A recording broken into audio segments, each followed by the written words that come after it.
catching up with Adrian Day of Adrian Day Asset Management on the sidelines of the Minds and Money show here in New York City. Adrian, welcome back and congrats. The gold fund you manage, Euro Pacific's the only gold fund that's up this year. Oh, well, thank you. So, sad or happy about that? I don't know.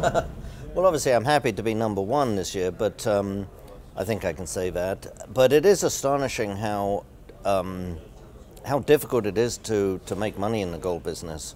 You know, the money comes in spurts, doesn't it? And we go long dry spells. That's true. So last time we spoke about buying opportunities in the mining sector. Mining stocks still underperforming physical gold here. Yeah. That's true. I think that's changing though, and that's slowly changing. One of the things that you're seeing, particularly with the juniors, that I find very, very exciting. Most of the stocks are flat or even a little bit down, but if they have some news or a discovery, they respond very, very well to that. So you only need to look at Adrian, for example, 18 to 20 cents all of last year, came into this year at 22 cents or something.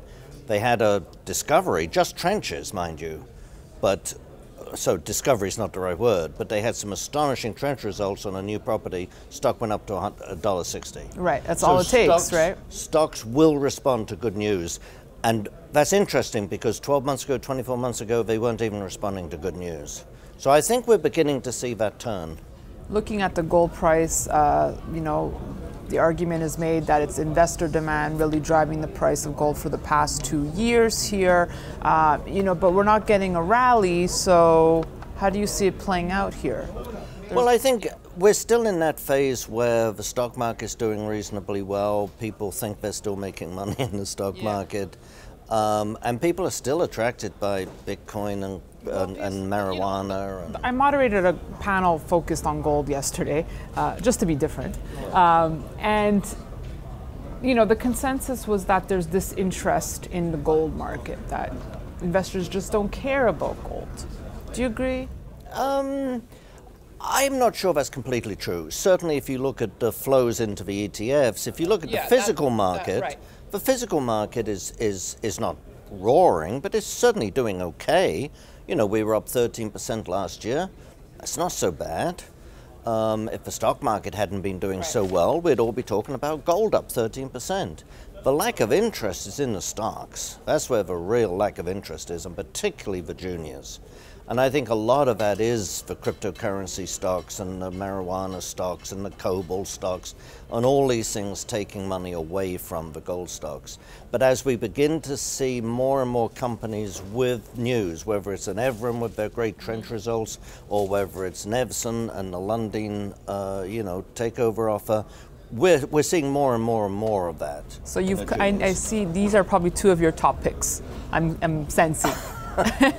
Danielle, that's not fair. I'm mentioning them because I know them. Right. Well, give me some picks then that you like right now. Yeah. Stocks that we would buy right now. Oh gosh. You know, Adrian, to be honest with you, I was on the property last week. I think it's got the potential to be really enormous, but it's very, very early stages. We're talking about trenches, right? Now they got, what was it, over 100 meters of 13 grams. That's not bad, but you know, any kind of pullback in that, I think people should be buying that. I like a lot of the prospect generators that are good, sound businesses that just haven't moved yet. You know, one like, say, Riverside, 24 cents, it's $8 million market cap. Right. And they just haven't had success. How about some of the depressed silver stocks? Do you think there's huge potential there? The ones I follow are not overly depressed, like Fortuna is my favorite among the big cap. There's a smaller one that's actually depressed, I think a good buy now, called Prospero Silver, PSL on Toronto. That's in Mexico. They're doing joint ventures. In fact, they have a joint venture with Fortuna. It's a regional alliance. You know, Fortuna's paying for the drilling at the moment, and then Fortuna in November, I think, has the right to pick one or two properties. And that's very, very cheap right now. All right.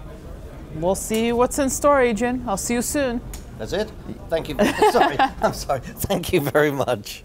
I know you love spending time with us. We'll have you on for longer next time. Thanks, Adrian. Thank you. And thank you for watching. We'll have more for you on Kitco.com.